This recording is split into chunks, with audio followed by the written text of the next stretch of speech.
যেখানে পুরনো কাগজ, প্লাস্টিকের বোতল কিংবা পরিত্যক্ত কাপড় শুধু বর্জ্য নয়, কখনো কখনো সেখান থেকেই জন্ম নেয় এক শিল্পকর্ম।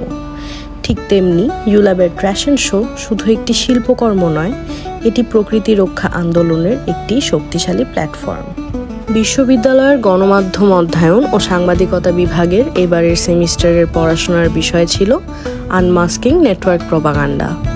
এই বিভাগের কনভার্জেন্স কমিউনিকেশন 1 কোর্সের শিক্ষার্থীরা আনমাস্কিং নেটওয়ার্ক প্রপাগান্ডা বিষয়ের সাথে সম্পর্কিত ভিন্ন ভিন্ন বার্তা তুলে ধরেছেন তাদের নিজ নিজ সৃজনশীল কর্মকাণ্ডের মাধ্যমে। ফ্যাশন শো এর গল্প শুরু হয়েছিল 2022 সালে, যখন প্রথমবারের মতো শিক্ষার্থীরা অব্যবহৃত সামগ্রী দিয়ে ওই শো এর আয়োজনে অংশ নিয়েছিলেন। সেই মুহূর্ত থেকেই এটি শুধু একটি শিল্পকর্ম নয়, বরং পরিবেশ সচেতনতা গড়ে তোলা এবং সমাজের নতুন চিন্তার বার্তা ছড়িয়ে দেওয়ার এক শক্তিশালী প্ল্যাটফর্মে পরিণত হয়েছে। প্রতিটি শোতে শিক্ষার্থীরা পুরনো কাগজ, প্লাস্টিকের বোতল, সিগারেটের ফিল্টার, চিপসের প্যাকেটের মতো ফেলে দেওয়া নতুন নতুন উপকরণকে সৃজনশীলভাবে নতুন রূপে ব্যবহার করে থাকে। আমরা দেখতে চেয়েছি কিভাবে এসব ছোট ছোট জিনিসও ভয়ঙ্কর প্রভাব ফেলে পরিবেশে। আমি এমএজে ডিপার্টমেন্টের 9th সেমেস্টারে আছি। 2022 সালে স্প্রিং সেমেস্টারে আমি ফ্যাশন শোতে অংশগ্রহণ করেছিলাম শিপু স্যারের কোর্সে। যদি বলতে যাই, ফ্যাশন শো একটা ক্রিয়েটিভের জায়গা, যেখানে মানুষ যদি কিছুই না পারে, যেমন আমি সেলাই কিছুই পারতাম না, ওখান থেকে আমি সেলাই বলেন, ডিজাইন বলেন, সব শিখেছি। এখানে অনেক ক্রিয়েটিভ আইডিয়া বা ক্রিয়েটিভ যে মাইন্ডগুলো আছে, ছোট ছোট মানুষের থেকে যে ছোট ছোট ক্রিয়েটিভ আইডিয়াগুলো নতুন নতুন হচ্ছে, সেগুলো আপনাদেরকে অনেক সুন্দর একটা মেসেজ দিবে, যেটা আপনাদের অনেক হেল্প হবে। হ্যালো, আমি এমএম আদিত হোসেন। আমি এবার 2025 স্প্রিং ফ্যাশন শোতে অংশগ্রহণ করেছি এবং আমি একজন মডেল ছিলাম। তো আমার যে ড্রেসটা, সেই ড্রেসটা বেশ কয়েকটা ম্যাটেরিয়ালস দিয়ে তৈরি করা হয়েছিল, যেমন কিছু ডলারের প্রতিচ্ছবি, তারপর ছিল কিবোর্ড, সিডি প্লেয়ার এবং বিভিন্ন তার ছাড়া বিভিন্ন বেশ কয়েকটা রঙও করা হয়েছিল আমার ড্রেসে। এক একটি জিনিসকে বোঝানো হচ্ছে এক একটি ধরন হিসাবে, যে একটা জিনিস এক একটা জিনিসকে রিপ্রেজেন্ট করতেছিল আমার ড্রেসে বা আমার কস্টিউমে। যেমন ডলার দিয়ে বোঝানো হচ্ছিল, বা ডলার বা বিভিন্ন টাকা পয়সার যে সিম্বল, সেটা দিয়ে বোঝানো হচ্ছিল যে কোনো যারা কন্ট্রোলিং সাইড আছে সমাজের, বা যারা আপার লেভেলের, তারা কিভাবে জিনিসগুলো কন্ট্রোল করে, তারা মিডিয়াকে কিভাবে কন্ট্রোল করে, সব মিলিয়ে কোন জিনিস মিডিয়াকে দেখানো হবে কি দেখানো হবে না, সেই জিনিসটা দেখানো হচ্ছিল। প্রতিটি শোতে শিক্ষার্থীদের পুরনো এবং ফেলে দেওয়া উপকরণকে পুনর্ব্যবহার করে সৃজনশীলতার সাথে সৃষ্ট শিল্পকর্ম সমাজে সচেতনতা তৈরি করার এক অভিনব উপায় হয়ে দাঁড়িয়েছে। যিনি শিক্ষার্থীদের এই অসাধারণ কালচারাল এবং ক্রিয়েটিভ যাত্রার পেছনে মূল ভূমিকায় রয়েছেন, চলুন তার কথা শোনা যাক। ফ্যাশন শো আসলে একটা কনসেপচুয়াল আর্ট। এটা কনসেপচুয়াল আর্টেরই একটা ফর্ম। আমার কনভার্জেন্স কমিউনিকেশন 1 কোর্সে শুরু থেকে কনসেপচুয়াল আর্ট হতো। প্রথম দিকে তারা পারফরমেন্স আর্ট, ইনস্টলেশন আর্ট এগুলো তারা করতো। তো 2022-এর দিকে আমি একটা ফ্যাশন কোম্পানিতে ভার্চুয়াল রিয়েলিটির আর্ট নিয়ে কিছু কাজ করছিলাম।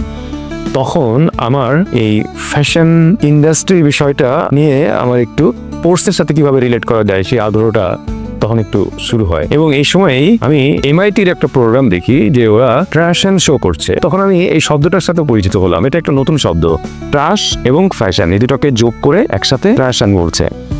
এই ফ্যাশনের যে আউটফিটগুলো, এগুলো তৈরি করছে ট্রাশ থেকে, ফেলে দেওয়া জিনিস থেকে। আমার এটা নিয়ে খুব আগ্রহ তৈরি হলো। আমি ভাবলাম যে পারফরমেন্স আর্ট করে, ইনস্টলেশন আর্টও করে, তো ওরা যদি এই ফ্যাশন আর্টটা করে তাহলে কেমন হয়। কারণ এখানে দুইটা জিনিস একসাথে আসছে, একটা হলো ফ্যাশন আর একটা হচ্ছে রিসাইকেল ম্যাটেরিয়াল। সে হয়তো ভবিষ্যতে রাইটার হবে, কিন্তু প্রত্যেকটা জায়গায় তাকে এই যে ক্রিয়েটিভ কাজটা করবে, যেমন একটা ফিল্ম বানাতে, এটা তো ক্রিয়েটিভ কাজ। সো ক্রিয়েটিভ কাজ কিভাবে করতে হয়, এর প্রসেসটা কি, কিভাবে চিন্তা করতে হয়, কিভাবে ওটা এক্সিকিউট করতে হয়, হ্যাঁ, তার ডেডিকেশন, হ্যাঁ, এভরিথিং, সব কিছুর একটা মানে টোটাল একটা লার্নিং তার এই কোর্সের মতো দিয়ে হয়। এটাই আসলে আমাদের গোল।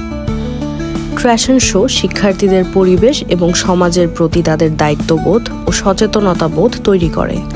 এটি শুধুমাত্র সৃজনশীলতাকেই উন্মুক্ত করে না, বরং তাদের চিন্তার গভীরতা এবং নৈতিক দায়বদ্ধতাও তৈরি করে। ফ্যাশন শো এক ধরনের কনজিউমারিজমকে প্রমোট করে, এক ধরনের কনজিউমার কালচারকে নানানভাবে প্রজেক্ট করে। তো এই সব কিছু মিলিয়ে ফ্যাশন শো অ্যাকচুয়ালি এটা হচ্ছে এক ধরনের একই সঙ্গে ফ্যাশন প্রজেকশন এবং পারফরমেন্সের একটা অ্যাকসেপ্টেন্স, আবার একই সঙ্গে ক্রিটিসিজম। এই শোয়ের মাধ্যমে শিক্ষার্থীরা উপলব্ধি করে কিভাবে অব্যবহৃত বা ফেলে দেওয়া উপকরণ থেকে গড়ে ওঠা একটি শিল্পকর্ম অভিনব প্রতিবাদের ভাষা কিংবা শক্তিশালী বার্তার বাহক হয়ে উঠতে পারে। ফ্যাশন শো তাদের ব্যক্তিগত ও পেশাগত জীবনে এক নতুন দৃষ্টিভঙ্গি তৈরি করে, যা ভবিষ্যতে তাদের ক্যারিয়ার গঠনে সহায়ক হবে।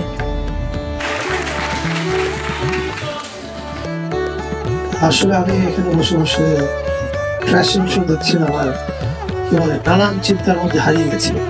এর বেশিরভাগ পেছনের চিন্তাটা যারা করেছেন তারা প্রত্যেকে স্টুডেন্ট, হয়তো আগের বছরের আর পারফর্ম করেছে রানিং ইয়ারের স্টুডেন্টসরা। This is amazing. Thank you everyone, and thanks especially to everyone involved with this, what do I say, fashion show. Thank you. এটি শুধু একটি সাংস্কৃতিক কর্মকাণ্ড নয়, বরং একটি শিক্ষামূলক প্রক্রিয়া যা শিল্পকলা ও সামাজিক দায়বদ্ধতার শক্তি সম্পর্কে শিক্ষার্থীদের মানসিক দৃষ্টি উন্মুক্ত করে।